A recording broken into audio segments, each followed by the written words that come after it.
Good morning. Good morning. It's 2:22 a.m. I'm on my way to the gym right now. A popular topic for me is the morning battles. The morning battles where the devil is trying to win the day. I think as I was walking out, I started laughing because I was worried about 6 or 7 different things. Simultaneously. Never once given consideration to all the things that are going good. Isn't that funny? Your mind, understand this, catch yourself doing it. Your mind naturally gravitates towards everything that is wrong. It doesn't wake up and say, oh man, this is good, unless you're in that season. If you're 100% in that season, you can be 50-50. Things going good, things going not good, and you will have a tendency to focus on everything that's wrong. See, a thing about my life that I've noticed, when I'm good, I'm real good. When I'm bad, I'm real bad. When I'm 50-50, I'm 50-50. Simply stated, when I'm living, something is always going on. But the mind, no matter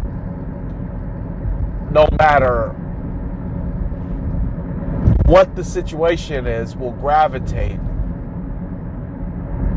towards what's wrong, what's not right.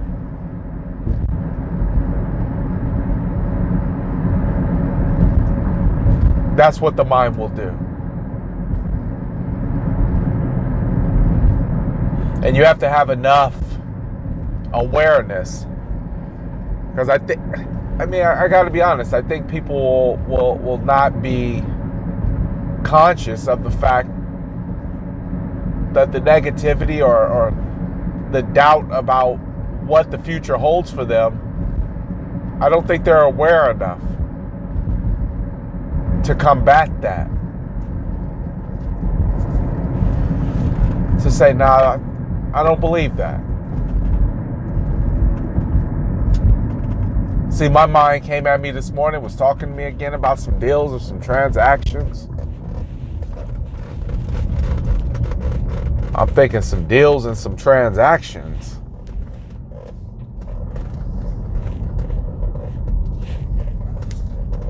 What about all the deals and transactions I'm closing? What about what's going right? What about what's good right now? My mind was almost like, nah, let's talk about that later. Let's talk about what's good later. Right now, let's focus on what's bad. Let's focus on what's not working. Let's focus on what is broken. And if you're not conscious enough, you'll stay stuck in that mindset. And you'll say, yeah, let's focus on that. Forgetting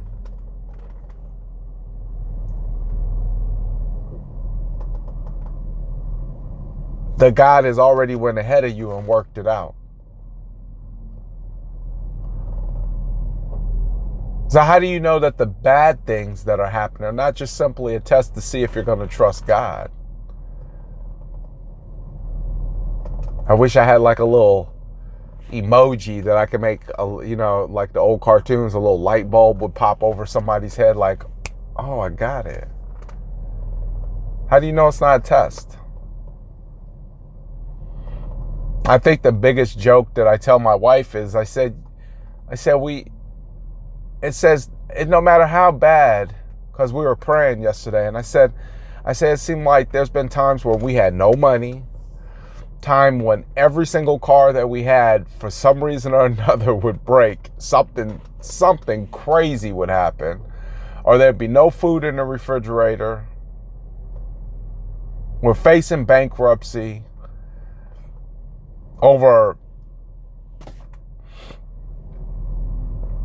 $100,000 in debt.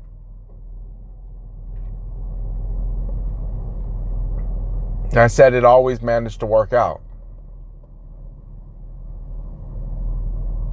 So just when we had no money, a check would come. Then the refrigerator would be full. And then we had a vehicle.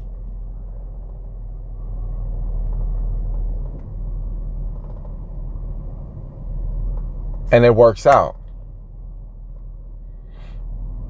So how do you know it's not a test? That every time you start complaining, every time you start focusing on it, every time you give into it, every time you start complaining and talking about it, giving life to the problem, you fail.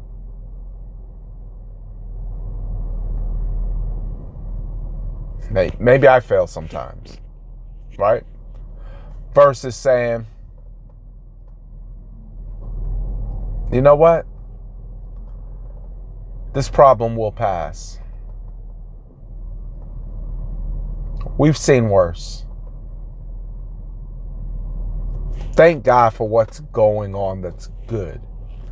Because see, even this morning, that's what happened. I started having these thoughts and I'm thinking, whoa, wow, that's bad.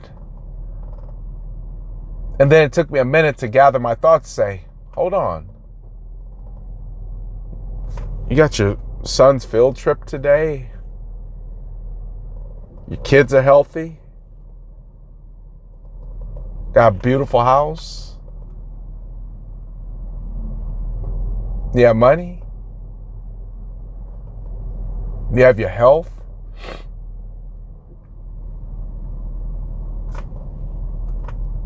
Why would you focus on anything besides what was good? Because you're not conscious of it. You start unconsciously drifting into negative thoughts and you get stuck in there. I remember yesterday about 4 times I was flipping through my phone. My wife was sitting there and I said, damn social media got me. I said, damn. I said, I'm stuck in social media, scrolling, stuck, and I'm feeling guilty. I'm like, social media got me. I'm stuck.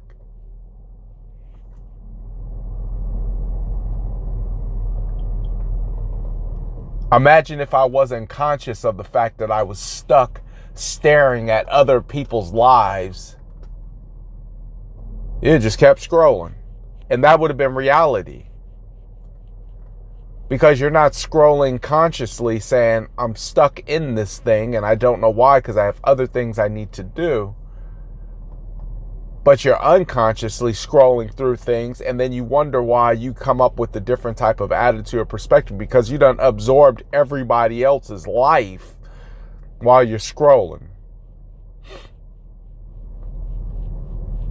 Don't get me wrong, I like social media a lot.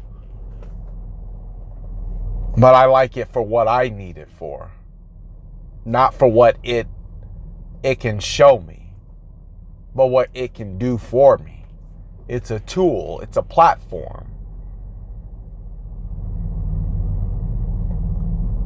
It's not a let's connect, hook up thing. But you'll get caught in it. And I must have said it about 4 times. Man, I said it got me. Because I was scrolling out of boredom. I was scrolling trying to find something outside of what I was dealing with. Yesterday I was tired. I happened to run a couple miles extra. We went to the park. We ran again in the morning.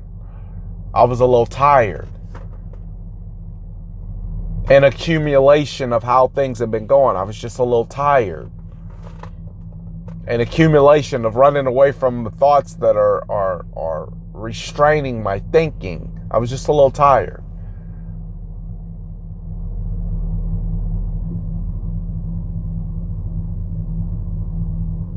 But you have to be conscious, even when you're tired, of the bad decisions.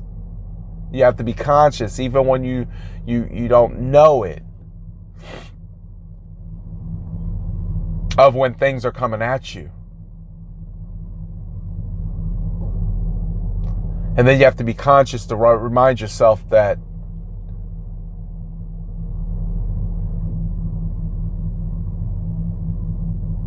it's your responsibility to reinforce the good things when the bad things try to take over more space than they actually deserve.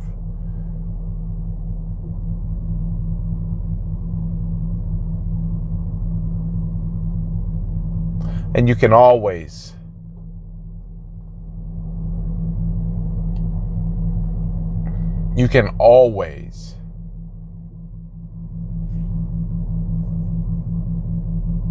reflect